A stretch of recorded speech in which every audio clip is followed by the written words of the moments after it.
thank you for your patience with the technology. So here, just some other Zoom tech stuff here. Obviously, if you can stay muted. If you'd like to leave your camera on, that's great. If you want to turn it off while we're doing the PowerPoints and then turn it back on when we're doing breakouts or discussions. And we encourage everybody to use the chat. You can put questions in there throughout or raise your hand. If you'd like to ask a question as we go along, we'll try to make sure we get to you. And we are recording the sessions.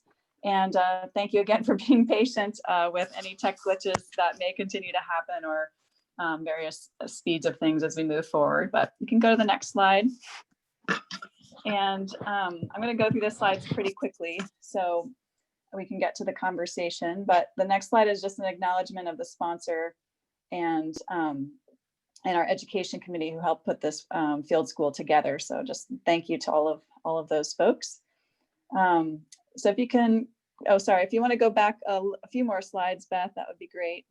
So I wanted to just give folks a quick overview of these networks and new entry. My name is Jennifer Hashley. Sorry, I didn't even introduce myself at the beginning, but I'm the director of the New Entry Sustainable Farming Project. And we are a farm incubator training program based in Massachusetts. And so we do a bunch of courses. There's a kind of a little pathway of how our program works, but we're a program of the Friedman School of Nutrition Science and Policy. And we have a 15-acre incubator farm north of Boston. We do a bunch of training workshops, courses, and have a farm and a food hub. We do a CSA program, food access, farm to school work, and then our national programs are really to help build capacity for other incubator and beginning farmer training programs. So next slide. So NIFTI stands for the National Incubator Farm Training Initiative.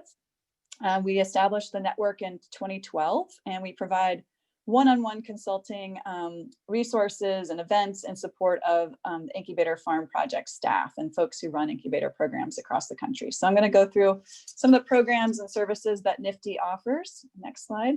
Our partners who've been involved with this work for a long time and who have served as technical assistance providers are Fort Lewis College, where Beth is from, Minnesota Food Association, Intervale, ALBA in California, and Carolina Farm Stewardship Association, and others who are available and have always been a part of the network answering questions, who've been around for many years. So we're grateful for their knowledge and contributions to the network. Next. And what NIFTI does, there's a list of all the things that we do, but there's a website listed there. We have a listserv that's used by folks to ask questions of one another and other incubator programs. To post job announcements, resources, workshops, other things. We do webinars throughout the year. So we have 22 recorded webinars on the website that we've done, and we're always interested in offering other webinars if folks are interested in suggesting topics. And we have a resource library, and I'm going to go through each of those in a little more detail. We also have, oops, let me stop sharing. I'll be right back. I'll keep talking while we do that. Yeah. So we do have a map of the network, and we'd like to keep projects current on that. And it's been a few years since we've updated that. So this year, this fall, I have a student who's working on updating our census of projects and maps. So you maybe, if you're on our list, you might be getting an email from our student asking you to update your profile and make sure that we have the correct contact information for you and your organization. So we'd love to make sure that we have that in place so that we can accurately represent your organization on the map.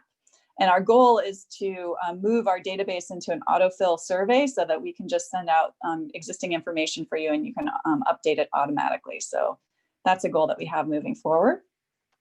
And then next slide, we do collect data every year to put into various infographics that folks are able to use for your funding proposals. If you're putting in or speaking to the media or the press or your policymakers, you know, this is a nice summary that we put together just to try to share information about the state of the network and the field of incubator farm projects. So next slide, I just wanted to share an example of where, I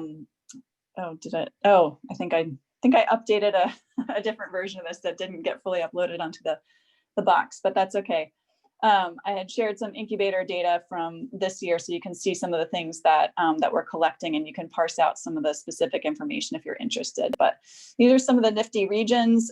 We were at one point breaking the network into regional affinity groups, so people could get together kind of between the annual conference and talk to each other about what's going on in the regions.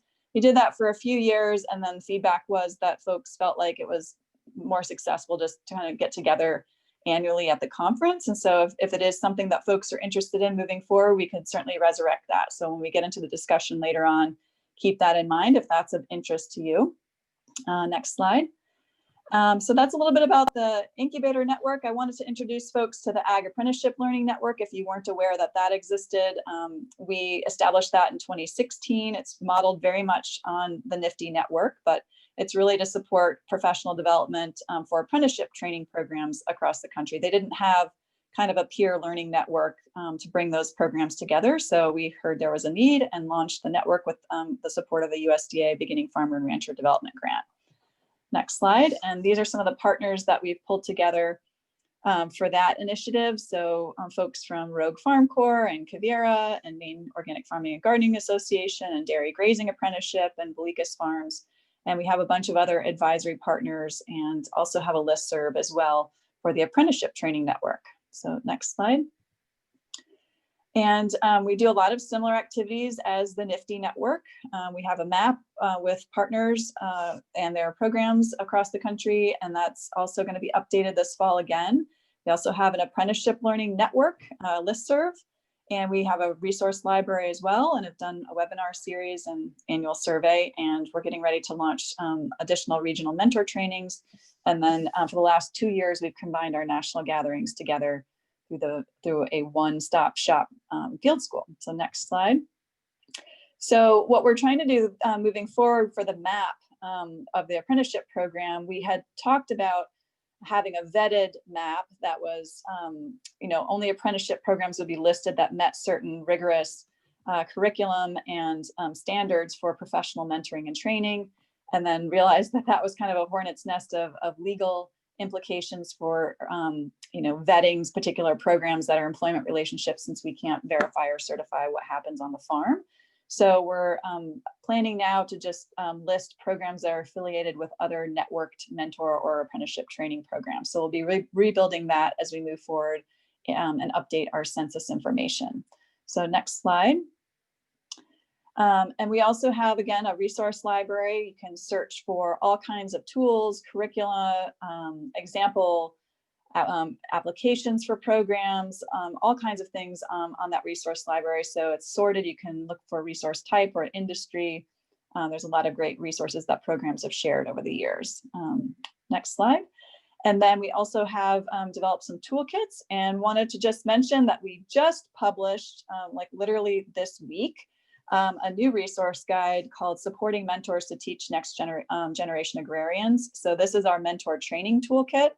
It's a companion to the Ag Apprenticeship Toolkit. So if you're thinking of developing an apprenticeship program on your farm, or you already have a network of mentors who are offering on-farm learning through apprenticeships or internships and want to do professional development, there's a lot of great resources in that guide. So it's posted on our website. Encourage you to take a look.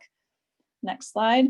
And then again, we have our webinar series. There are 9 webinars recorded that are covering apprenticeship topics. And if you have all kinds of, or any legal questions about what it means to have an apprenticeship or hire farm labor on your farm, there's a lot of legal information scattered in there as well. And hope that some of you can join our session on Sunday about registering an apprenticeship program if you're interested in learning more. Next slide. So we do our annual surveys, and again, for the Apprenticeship Network, would love to hear from you and make sure that your information is shared, again, so we can put that in our infographics and share that back out about the community as a whole. And if any of you have particular research questions or questions in general that you'd like to see asked in those surveys, please definitely let us know so we can incorporate those. All right, next slide. So as I mentioned, we're getting ready to launch regional mentor trainings in the coming year. So the first one will be in January. That's going to be hosted by University of Maryland Extension and the Maryland Institute for Applied Agriculture and CASA Future Harvest. So that'll be in early January. We'll be sending out a save the date for that in the next week or so, and it'll be obviously online. And then we'll be doing another one in Maine in the winter 2022, and then moving that to New York in 2023. So we'll be putting our new mentor toolkit in practice and offering those trainings. There's the web link right there if you'd like to click on that. I don't know if you can click on it. I can try to put it in the chat a little later. But yeah, that would be great to check that out. And if any of you have any mentor training resources or materials you'd like to share, please do look at that and share with us. If you have questions about your apprenticeship training program, you can check out our technical assistance link and request that. We'll put you in touch with folks, give you some guidance. And then next slide, we have our annual gathering as well. Can move to the next one after that. Next slide. And yeah, that's this space here with the field school. So we are combining our apprenticeship annual gatherings with our incubator gatherings into a combined field school. Next slide. And so the big reveal that we wanted to do, drum roll, the cymbals are crashing. And here we have our new field network.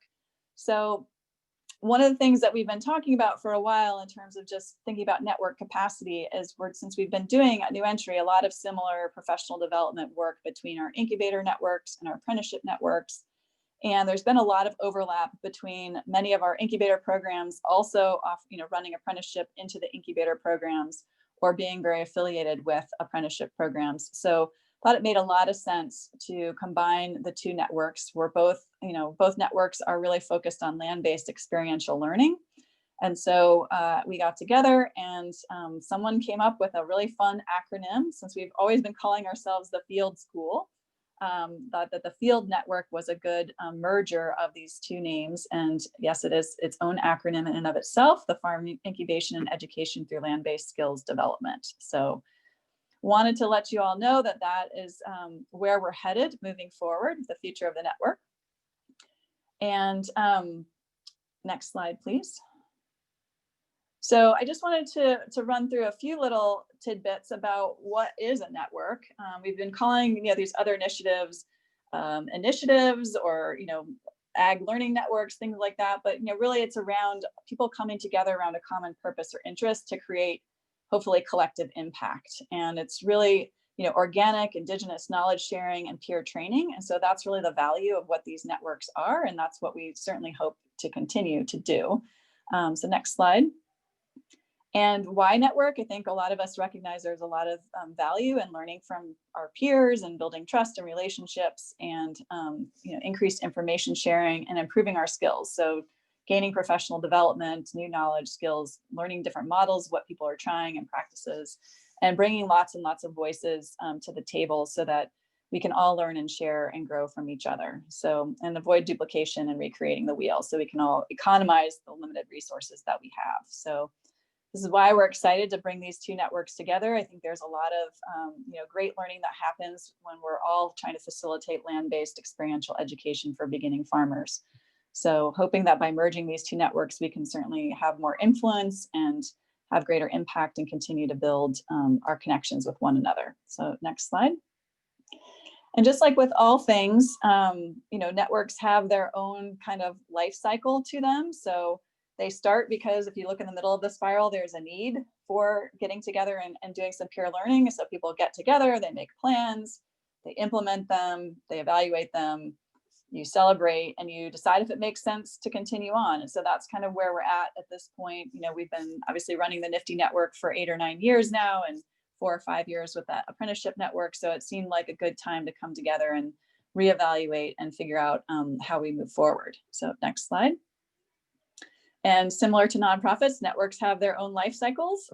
So we were kind of entering into this maturity phase with some of the networks, and we didn't want to go down the hill. So we're also thinking about, what are ways to rejuvenate the networks and make sure that they're continuing to be relevant and vital. And so this is a nice inflection point in time as we've been around for a while and done a lot of great work. And so this has seemed like a great time to kind of launch a new name and a new brand and a new direction combining these networks together. So next slide. So here we are. We are now forever going to be known as the field network. NIFTI will, fade away into the background, and AgALN, hopefully we can get rid of a little bit of our acronym soup and call ourselves the field network moving forward, and continue to offer the same great resources that we have in the past. So next slide. So how we've kind of set the agenda for doing that is earlier this year, literally like the week everything started to shut down across the country. We were all on pins and needles whether we should get together or not. We said, let's go for it. A bunch of organizations flew to California, and Tomcat Ranch hosted us for several days at the ranch, which was great. And we had a facilitated strategic planning process that was using the appreciative inquiry framework. And we got together to kind of define what the shared values of the network were, what were our vision for that, what were the benefits of having our best practices in collaborative learning, what were things that we wanted to achieve together moving forward. We kind of called those our big, hairy, audacious ideas. And then we wanted to develop network priorities and put together an action plan for moving forward. So we spent a few days together in a beautiful spot, working hard and putting that together. Next slide.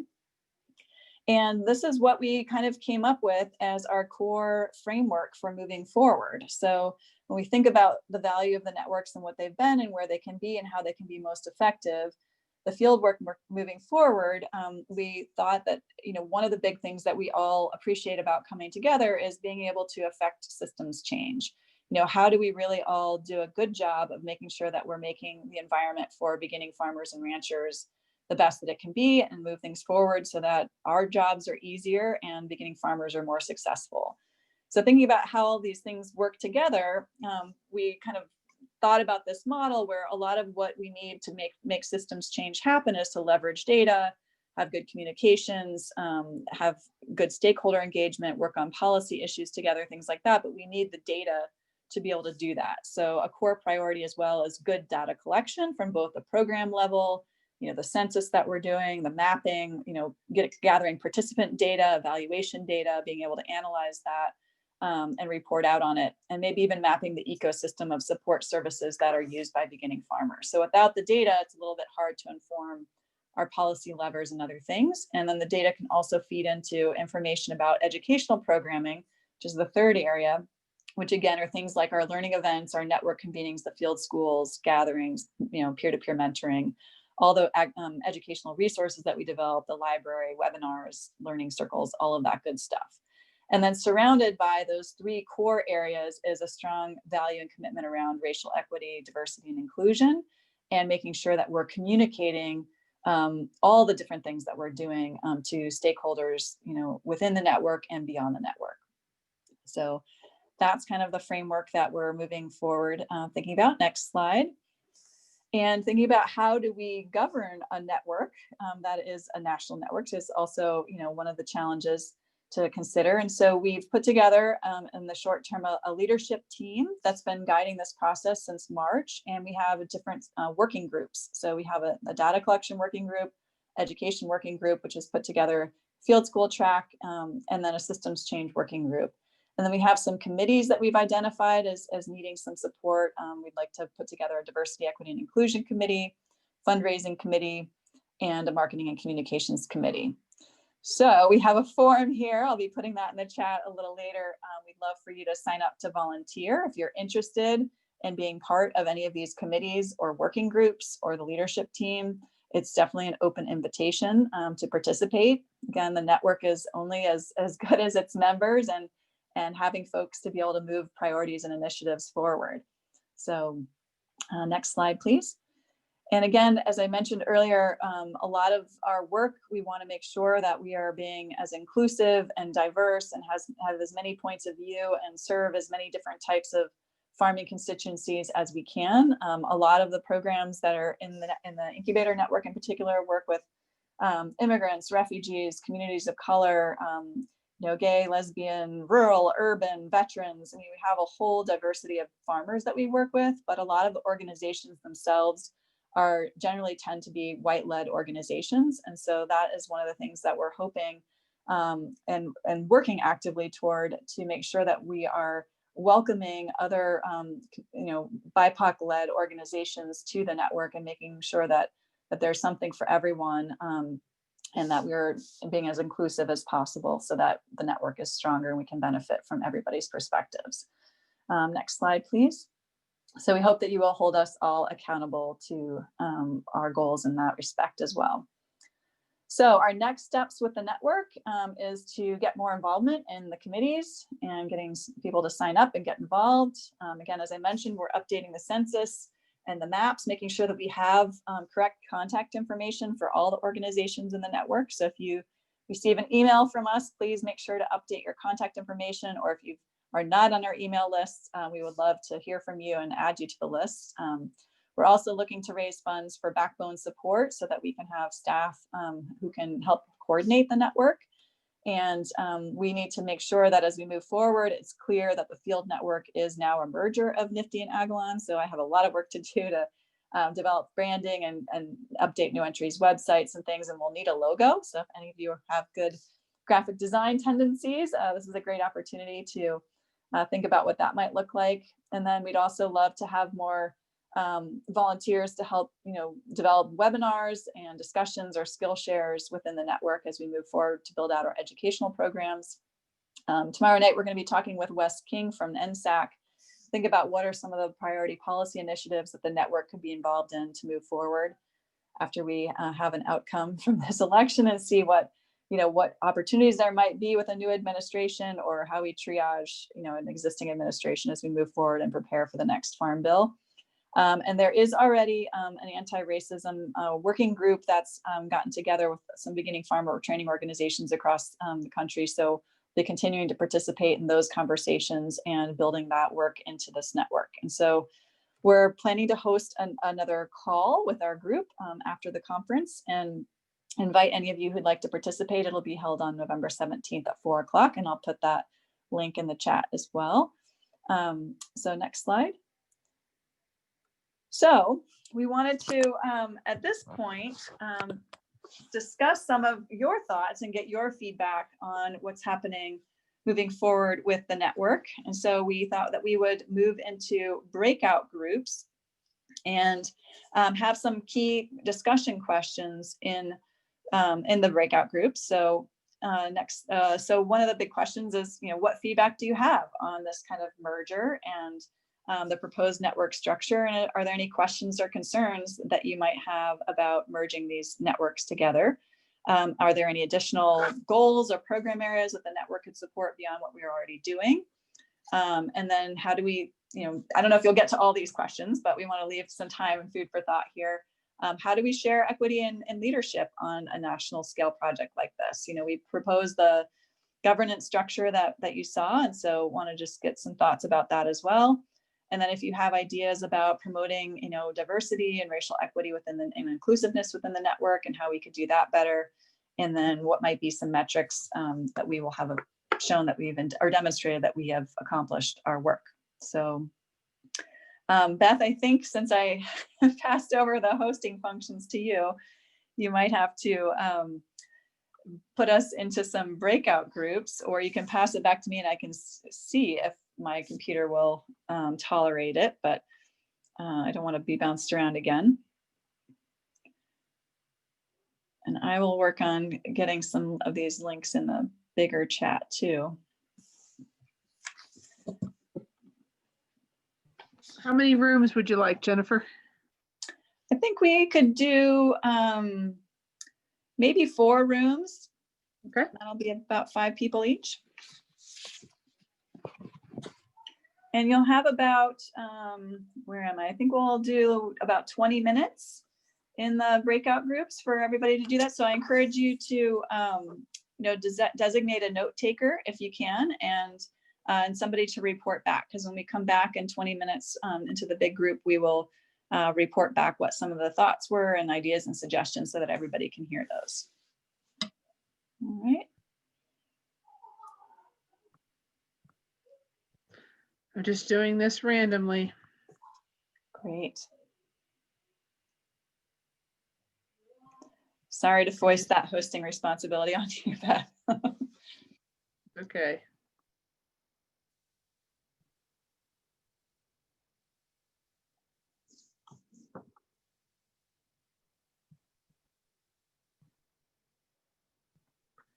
I'm almost done. Give me a second. If anyone has any questions before we break into the room.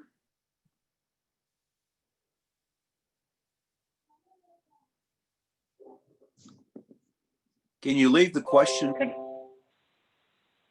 up on the Oh, screen? I was going to ask the same thing, Chuck. Yeah. Yep. And I will put the question, I'm gonna go online now and put the questions in the chat too, so that hopefully that will carry over into your breakout sessions as well. Okay. The only question I have, Jennifer, is I can't seem to put myself in a room. Okay. I So can room talk to 4 Jenna. does not have a, I'm going to go ahead and we're going to open them and then we'll work on it from there. Sounds good. Okay, here they go. Beth, once people have joined rooms, you can add yourself to a room as the host. Okay, thank you, Katie.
Steph, are you there?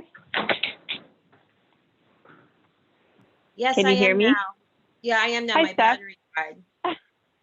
I know, I just got kicked out. I think I lost service for a moment, and then I was still connected on audio, but I couldn't speak because I was muted on Zoom, so it was weird. But then I saw you were in here, and I was like, maybe I should just talk to you. Oh, that sounds good to me. Where are you? I'm in Minnesota. I work at Big River Farm, formerly Minnesota Food Association, just outside of the Twin Cities, Minneapolis and St. Paul. Oh, nice. I'm in South Carolina, but I went to the University of Wisconsin. Okay, cool, Um, awesome. but I manage. Sorry. Oh yeah, that's what I was gonna ask. What program do you work with, or? I don't work in any incubator program at the moment. I just got hired at this farm. It's a nonprofit / LLC. So I'm trying to do a cut flower operation for income, but we have a lot of raised beds on this urban site, and we do education work. And my boss is very keen to like do farm training and help other people sorry, I'm stumbling, like do green job support. So we have like a Okay. green lumber mill, or we have like Okay. a local lumber mill on site. And then, we don't really have much organic production. I live in like cotton country. So there's like lots of conventional cotton and watermelon and sweet potato. But Sure. I think not many as far as diversified vegetables or organics or anything. So Mhm. I'm trying to create business that might support some more employment. Yeah. Cool. That's awesome. How long have you been at Big River? I've been there I'm coming up on almost 7 years, which is a really long time. That's But cool. yeah, the program's been around for a long time. We've been, we were like one of the first incubators. We were one of the founding members of NIFTI, but Wow. also have had limited capacity. And I feel like some of the other newer programs have gone farther beyond us at this point. But we have an incubator farm, and it is like 150 acre farm, and it's been around since 2005, I want to say, the Okay. farm part. And started out working with mostly immigrant farmers, mostly Hmong and Latino farmers around here, and then have since just expanded to working with other farmers of color and others that have less access to land and all of the things, education, markets. So yeah, so it's still sort of small. I mean, we have like 10 to 20 different farm teams any given year that are doing the program. But yeah, so it's been around for a while, and I don't know, I've been there for a while too, I feel, at this point. So what's But- your capacity? Do you provide training, or do you facilitate any access to land or markets? Like, what's your role? Yeah, my personal role, I'm kind of like so we're now a program of a larger nonprofit. So I'm like the program manager. So I'm more like administrative at this point. I used to run the education program. So I would organize all the classes and do a lot of one-on-one meetings with farmers and all of that. And then now I'm kind of like managing people and budgets and grants and things like that. So I'm more administrative, but still been pretty involved. I mean, we have a small team, so I feel like I'm still involved in all the other capacities in some way or another as well. What about you? You're kind of just doing everything too, it sounds like. Well, I mean, it's a new role. Like, they've never had a farm manager. Yeah. Before. So they had like a community outreach coordinator who has this after school program that they, and she's been doing the gardening kind of part-time with the kids and so on. And then I'm the person who's supposed to make it like more professional, I guess. So, I mean, I've done farm work for 5 years, and I actually worked for the IRC's New Roots program. I don't know if you're familiar with it. I did mostly community garden work, but I did help out a little bit with their incubator farm, which I thought was really cool. It was very small, but each farmer got like a very small micro plot and got to do some, development. It was cool. So my role is like, well, right now I'm on maternity leave because I had a baby a month ago or 3 weeks ago. No, a month ago. Wow. No, I had her 2 weeks ago, but I started maternity leave early because of COVID. Oh my gosh. Congratulations. Thank That's you. exciting. Yeah, she's right. She's eating right here. Props to you for coming to a conference right now. Yeah, well, it's nice to be in the loop. But yeah, so we have a lot of goals and we're not really organized. My dream is to have like a visioning meeting in December around the solstice and get a bit more organized. Like, because my employer is a housing organization, they actually manage and own a lot of public housing, and they really want to make gardening accessible to residents. And so I'm trying to figure out a way to implement that. And also, like, I'm thinking I'll devote half of my time to this cut flower thing just to, try to start a business. And then the rest of my time to more programmatic work, So I'm still figuring it out. And I have one Vista who helps me with SOPs, but she doesn't do field work.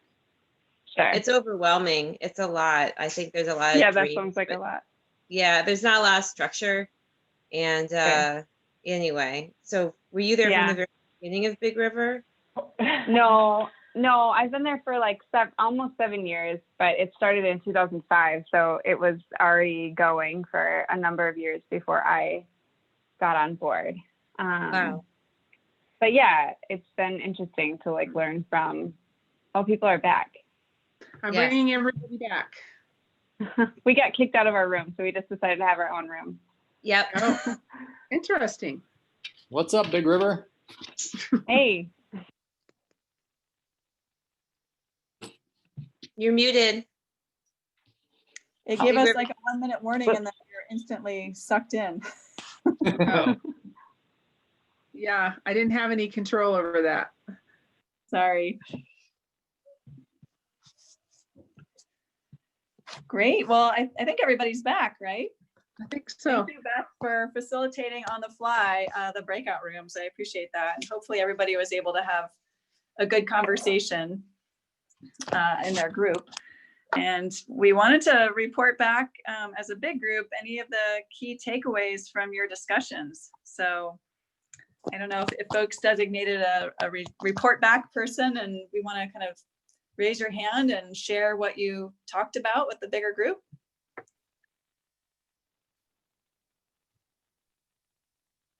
So we didn't necessarily define someone to be a spokesperson, but the folks I spent some time with, I learned quite a bit about the program and what they've been doing on their incubator farms, and it's given me quite a bit of guidance on methods to move forward and some ideas. And I'm very interested in participating even more and more. As far as the merger goes, I'm not quite familiar with it, but it absolutely makes sense to me to have both an incubator farm and a training program combined together. So I'm excited to be part of that. Great. Thank you so much. Is there another group that wanted to share? You can go, Jennifer. Sure. There was only two of us in our group, Katie and me. Big River and Stephanie ditched us. And please jump in, Katie, if you have anything. We didn't get to all the questions because we were sharing our incubator sob stories. Because had the same kind of problems in the week, which was like, so we were a support for each other. So, Great. but I think the general feeling is combining the two groups is a good idea. There's more to be gained by collaboration between the groups than just by doing two separate networks. Katie felt that it will be in terms of so there's no concerns around the merger. And on the proposed network structure, a suggestion from Katie was if we can have somebody from the working groups also, at least one person from the working groups on the leadership team. That might be like, kind of the feedback loop would be completed, or it would be easy for us to have feedback from up and down feedback. Additional goals and program areas the network could support. As a young program, Katie felt like if you can have network of mentors. I think NIFTI had this in the early years, where there's a network of advanced advanced program managers of incubator farm programs who could then support those who were just starting off. And that's when we started talking about all the stress points in the in managing an incubator, how it was more, it's not about the production and it's not about the marketing, it's actually about managing people. And it's a constant process of conflict management and interpersonal communications. And I also completely agreed with that sentiment. So that's all we got to. Unfortunately, we didn't get into the equity thing, but I'm sure we'll have thoughts on it. Great, thank you. You guys covered a lot of ground. I appreciate that. Anyone from our group want to share? Michelle or AJ?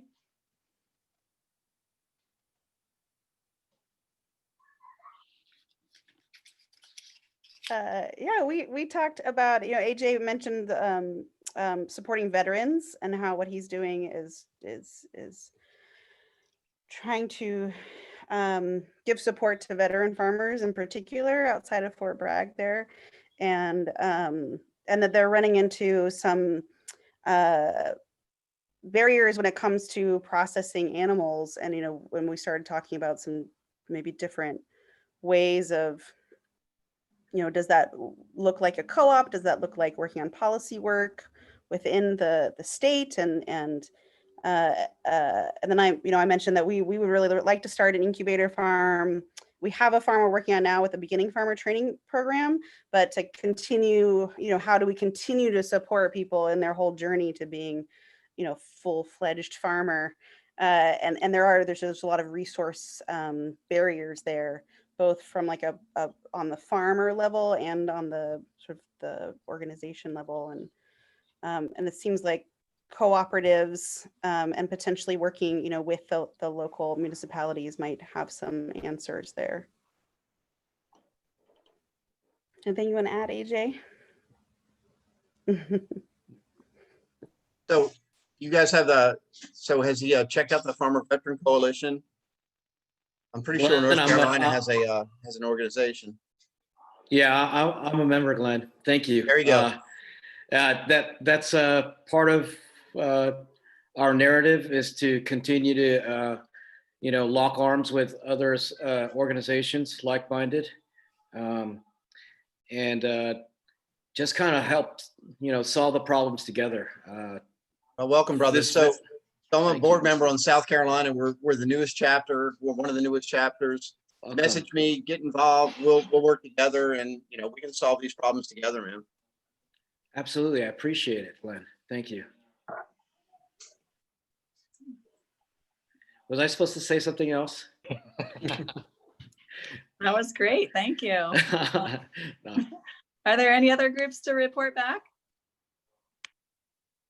Laura, do you want to report anything from our group? Well, in our group, Beth, you were part of that, and you've been part of the leadership team for NIFTI for a long time and had an incubator program through a college for quite a while. We've had an incubator program on a working farm for about 3.5, 4 years now.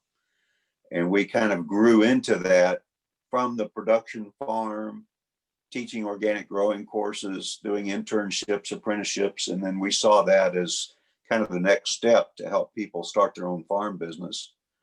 And I think merging the two organizations makes a lot of sense if you look holistically at the pipeline of farmer training and how you meet the needs of folks to have a place to plug in regardless of where they are in the process.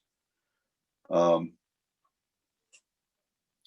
I think looking at it holistically is an important perspective. And it may include developing some other partnerships to fill the gaps. Farm placement through the craft network, for example, or just leveraging the networks that you have within the field network. Partnering with NRCS and Farm Service Agency to do training on conservation practices and equip funding and so forth, and farm credit. And then as you help these farmers find land access when they're ready to move on to their own place, building connections with folks like the Conservation Fund or the Athens Land Trust that can help match folks who have land to those that are looking for land.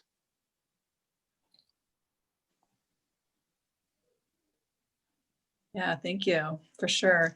And I guess, I think to that point too, I think that makes a lot of sense. I mean, I think one of the things we're hoping to do with the Merge Network is really think about how we strategically do build those partnerships through all of the contacts that all of you have. And how do we, rely on network members to bring more people to the table all the time so that, again, we can continue to leverage all the resources that we all have at our disposal in our local communities. So that's a great point. Thank you. Yeah, Jennifer, that was probably one of the biggest concerns that I've got is getting the word out. You've got land, you've got desire, and how do you get the word out? And what's the best vehicle to do that? And how do you get people interested? It's not about money. It's about getting people interested in developing their own futures. Yep, absolutely. I will say that in my experience, if you're not recruiting actively in diverse communities, you're not going to get a diverse group of individuals showing up. So the people who are talking about your program, they're going to talk to people that look and they're going to talk to people who are like them. And so if you're really interested in recruiting diverse populations, it's going to take some work and a real recruitment campaign to go into communities that are unlike the people who are owning or operating the farm, to then get those communities to get involved on the farm. Yeah, that's a good point. So obviously diversity plays a big role in virtually everything we do nowadays. Mm-hmm. Great. Well, thank you all for those ideas. Are there other thoughts, some people that we haven't heard from yet that wanted to share what ideas or suggestions for the network moving forward you wanted to add?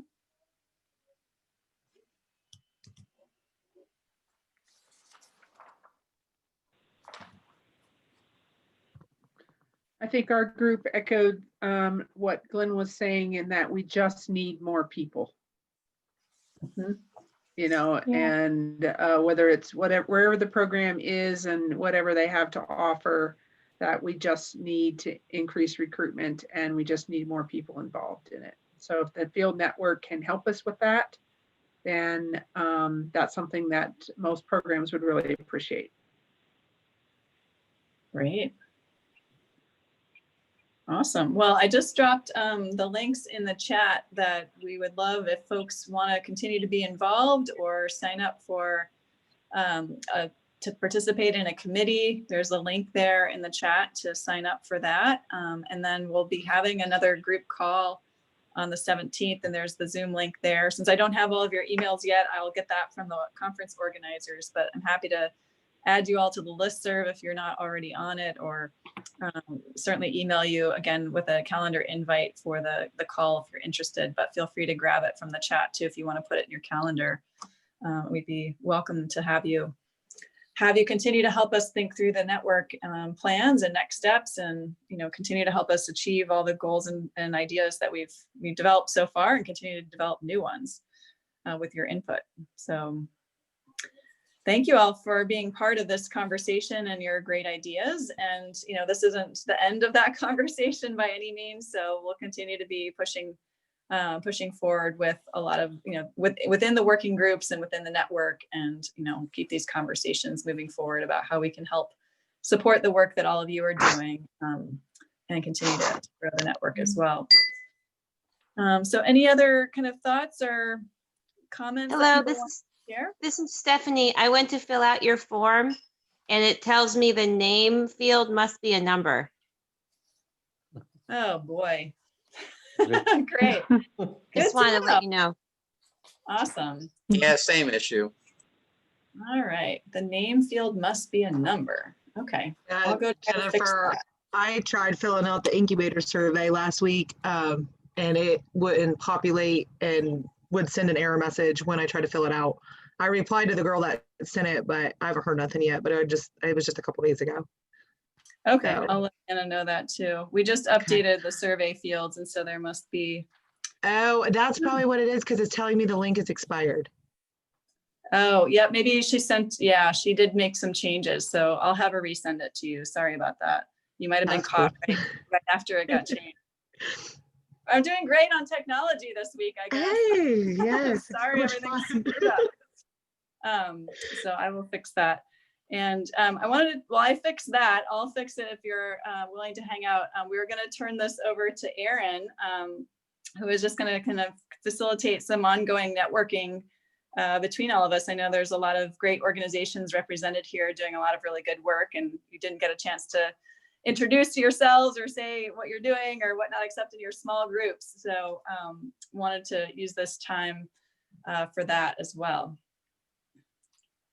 Thanks, Jennifer. I'm happy to do a little bit of that. One of my favorite things about going to field school every year is getting to meet people and understand why they do this work, because it's not easy, and but it's very rewarding.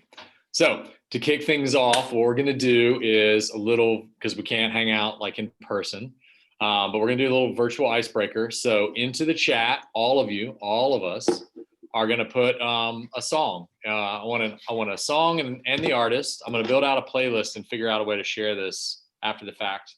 But we're going to do it, and I'm borrowing this icebreaker from my friend, I should admit. But we're going to put a song and an artist. I'm going to say it's the soundtrack to your life, but that's a lot of pressure. So really, it's just a song that's important to you. And don't think too hard. Just take the next minute or so. All right. And throw it in the chat. And once everybody's had a chance to share their song, then we'll continue this conversation. So.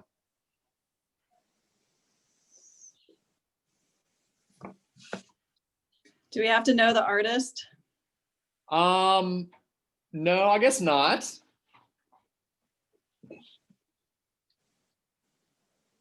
Gambler by Kenny Rogers. Shri, I would not have guessed that for you, but.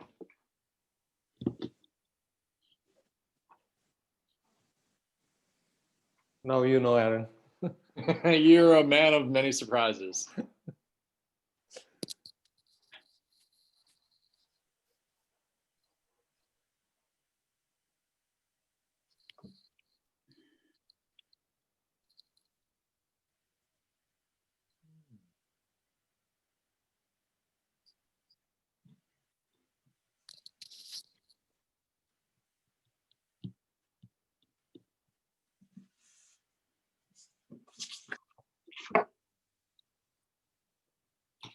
Love it. Love to see these rolling in.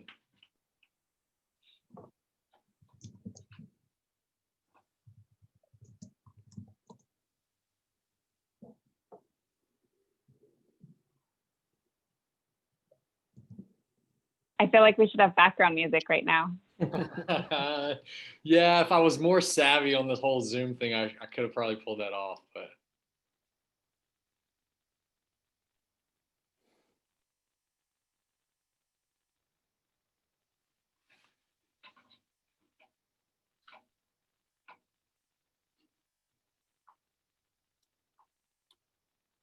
All right, I think there's a few more of us. A few more of us, a little shy. Oh, I love Shovels and Rope.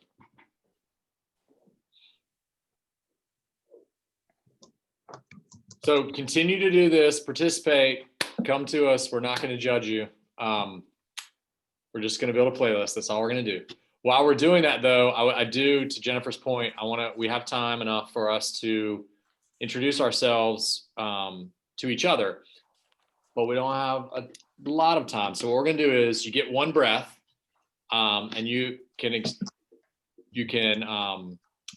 share whatever information you want to share about yourself in that breath, your name, where you're from, the program you're associated with. Let's do 2 breaths. We have time for 2 breaths. But that's that 3rd time you go to get a breath, then you're done. I mean, we're going to cut you off. So, and I'm just going to move through you all as I see you on my screen with no particular order. And I'm going to start with Chuck. So Chuck, you're going to start us off. So you're going to set the bar. So a couple of breaths about who you are, and listen, a little bit about your program and what you're doing, but also if you want to interject anything about you personally, then feel free. So Chuck Pugh, you're up. Old enough to know better, but too young to care. Working farm, teaching farm, incubator farm. Awesome. Shri, you're up next. Oh my God, I can't fill that boot. I resign. Chuck. Yeah, we run an incubator farm and an apprenticeship program. I work as a director at the Center for Land-Based Learning. And the program name is California Farm Living. And I've been in the US for 4 years, and I was in Canada for 12 years before that. That's it. Awesome. Thanks for sharing. Jessica, you're up. My name is Jessica Dotson, and I work for Rural Action, which is a nonprofit organization built for sustainability in Appalachia, Ohio. And I work in the Sustainable Agriculture Program, and I'm in charge of an produce auction and starting up the incubator farm. A lot of roles. Awesome. That's a lot. All right. She has many names, but today she's going by Big River. Yeah, I'm Laura Mirafuentes. I am the program manager at Big River Farms, which is formerly known as Minnesota Food Association. That's all I'm going to say for the names, but there are more. But we've been around for quite a long time, since around 2005, I believe, as an incubator farm, and working mainly with immigrant farmers and other farmers of color. And yeah, we're in Minnesota. Awesome. Previous host of a field school. Jennifer Hashley. You heard a lot from me already. Jennifer Hashley from the New Entry Sustainable Farming Project, Incubator, Food Hub, National Network Guru in Beverly, Massachusetts. Awesome. Beth LaShell in Durango. Southwest Colorado High Elevation Farmer Training Program in its 8th year, continually evolving, trying to attract people to a very rural area that has a lot of great markets. Awesome. Glenn, I know you're in South Carolina. What else you got? Microfarm, South Carolina. We're in about the hottest place there is in the state. We're wanting to become an incubator farm, microfarm already, raising some chickens, trying to be proactive and engage a bunch of folks. So let's get it done. Excellent. All right, fellow veteran AJ. Sorry. Okay. AJ Manassas from Purpose Driven Family Farm in the vicinity of Fort Bragg, North Carolina. In my previous life, I was, whoa, hello? Sorry.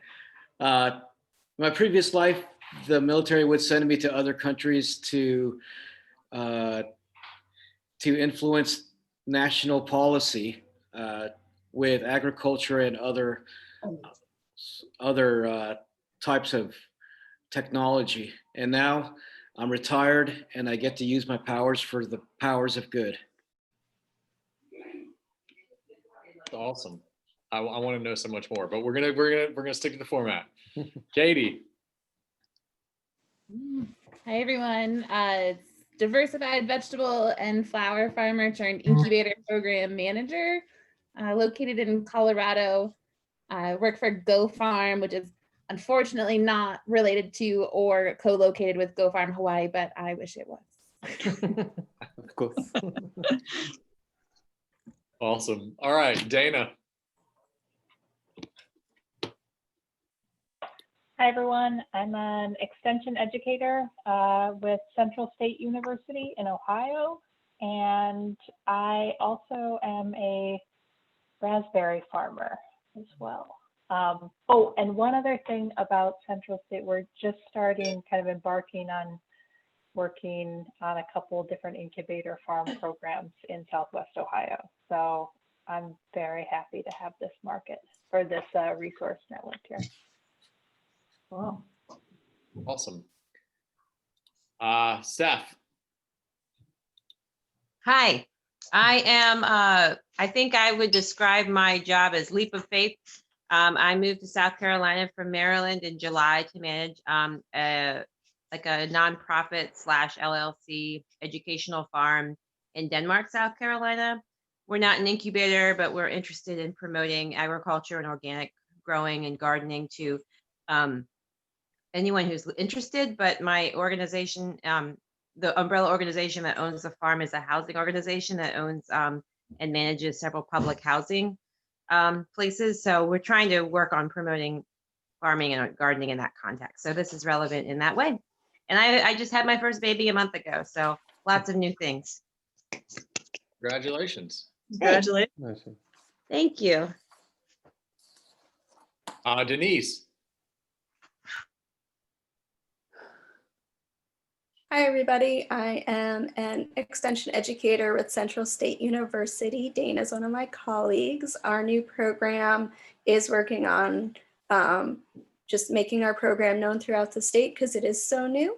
I serve Southeast Ohio and hope to be able to establish an incubator farm within the next few years. So I'm excited to have this networking group as well. Excellent. Thanks for sharing. And we have a 505 area code number. I have no information about who you are, but you have the It's full. Sarah. Oh, it's Sarah. Sarah. I don't know if anyone is awake. Hi, can you hear me? Yeah. This is Sarah Wenzel-Fisher. I am the director at the Kuvira Coalition. We have agrarian, the new agrarian program, which is an apprenticeship program, and I think that's my whole breath. All right, something too. Yeah, you got a second breath. What else? Something else about you. I'm actually I'm hosting my own conference right now, so I'm multitasking conferences. That sounds crazy and very brave. Okay, we have. I was just gonna say I'm loving listening to what everybody has to say on this call this evening. It's really fantastic. Well, I also very much appreciate everyone joining us this evening. We have a little bit of time left, and so I think the best use of that time would be to open the floor up to just ask what people's thoughts are on the network. We did a little of this earlier in breakout, and we did a tiny bit of that coming out of the breakout sessions, but I'd really love to hear people open up about their thoughts about the combined networks and things that they would love to see, things that would be useful to you in starting up programs or supporting existing programs, and potentially things that you don't like about the idea of this network, if there are those things. So I'm opening the floor up.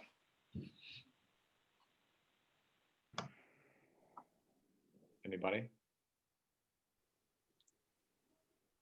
I like the idea of merging the networks, and I have found the NIFTI network to be super valuable for many reasons over the past however many years I've been doing this. And I think the things that I still think about is how to divide up the responsibility and make it sustainable. I think it's hard having a collaboratively run initiative or network. And so I guess, yeah, I just still I'm concerned about capacity, but I really hope that we can figure it out. That's my general thought. Well, Laura, I agree with you in terms of, well, I have the concern as well about how we continue this work forward, because to be really frank, a lot of the organization around NIFTI and the Ag Apprenticeship Network, and then this merger has fallen to Jennifer at New Entry. And while Jennifer, you are wonderful and continue to work really hard for us, we want to make sure we share that effort going forward so it's a more sustainable network. So yes, I'm really excited too, because I also have taken a lot of value away from this network. But I want to know how we can govern and share the responsibilities of doing the work that's associated with keeping us all in contact. Aaron, I learned a lot from you as we were setting up our incubator. One of the things that we found is kind of a surprising challenge is housing. We live in one of the more affluent counties in the country, and we've had some very good candidates interested in the program moving from California or Texas or Savannah, Georgia, or wherever. And what they found was they couldn't afford to rent to live, and we didn't have on-farm housing except for some very basic stuff that's more appropriate for short-term interns than for long-term incubator farms. That's a real challenge. And you have to be close enough to be able to work the farm every day. One of the things I tell new incubator farm programs is they'll probably see a direct correlation between success and the physical housing of the folks who are taking part in their programs. You know, if you're living 2 counties away and trying to make that commute to check transplants twice a day in a greenhouse, it's just not going to work. So we won't solve these problems tonight. That's not our goal. Our goal is to raise them so that we can record them and then revisit that later. So I appreciate you sharing that, Chuck. I think housing of potential candidates is a big deal. So that's an interesting dichotomy. Is there anybody doing incubator farm / agritourism / something in that regards? I mean, you've got the capability to put people up. Are they interested in doing that?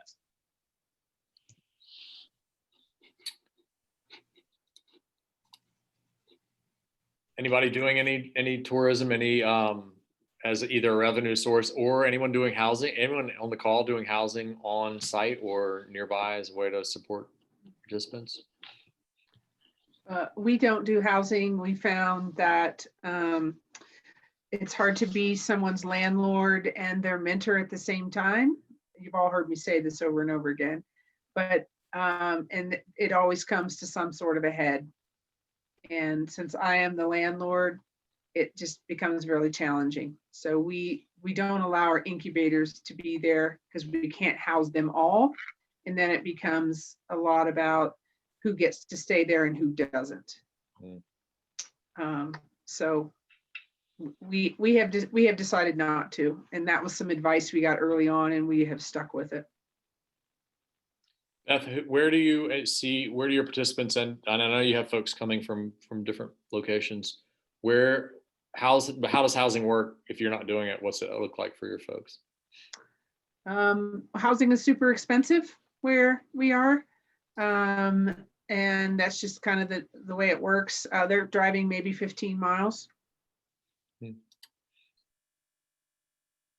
Yeah, we've never been able to offer housing either because we don't, and we also have very high housing rates all around us in the Boston area, and people drive, up to 45 minutes, one way to get to the farm, not because it's that far, but because people sit in traffic getting out of Boston or getting through Boston to where we are located outside the city. But it's something people can do for a short period of time, a few years maybe, or a year or two. We have a 3-year limit on our incubator, and sometimes people only stay for 1 or 2 seasons, and then they're really looking for land that's close to where they live. So we've found that works. I mean, it works to the best that it works for people who are able to participate, just because we can't offer housing anywhere near where we have our farm sites. Thanks. But we're not in a rural area where I know that can be an issue, I think, either. So, yeah. Thanks, guys. Other issues anyone wants to raise in the few minutes we have remaining in regards to the overarching issue is how a network of land-based farm, educationally experienced land-based farmer training programs can work successfully together as a part of this network. I have some thoughts, and I think the network is valuable. I've known the network since the field school at Minnesota, which is I think 2013. And I also feel this is not it's not a not what I don't like about the network, but what the general sense I feel is that we are in a critical moment in time in the whole kind of food systems dialogue. And now we have this new term, or rather old term, which is getting a lot of traction, regenerative agriculture, and a lot of people are jumping onto that bandwagon. How is the network going to push the needle? We have our incubator farmers are these passionate people who want to change the world. And then we tell them, no, you have to you're only successful if you make $50,000 a year. Otherwise, you're not successful. I've grappled with this all the 12 years I've done this work. I think we move, and Jennifer's heard me say this, measurement yardstick of success cannot be economic success alone, because farming gives a lot of value to which you cannot put a dollar value, like good health.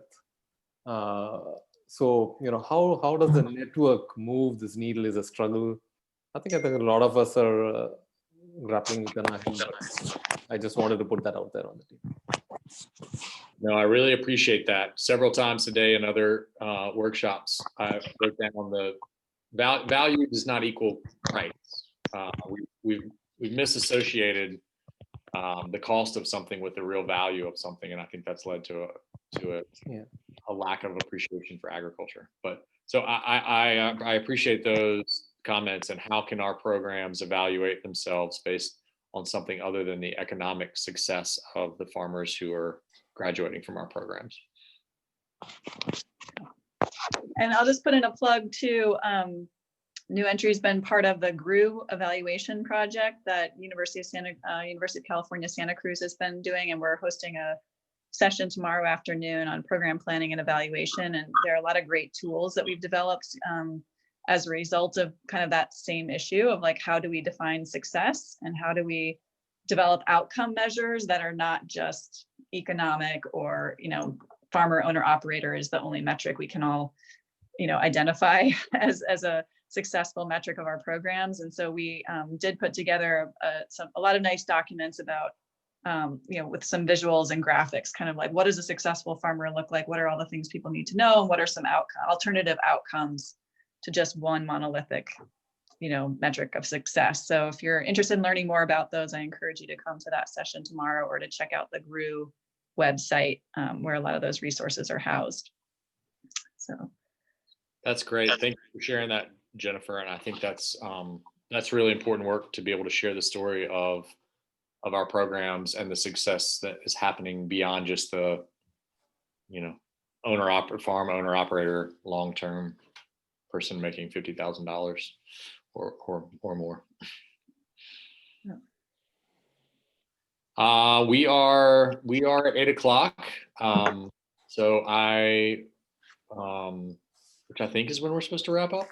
And so I'll just make a last call for any comments that people want to share for before we close out. Does anyone have anything that they would like to share about the field network and this merger? Real quick, it was just a very interesting, very enlightening last hour and a half. I appreciate everybody's time. Thank you. Thank you for sharing that.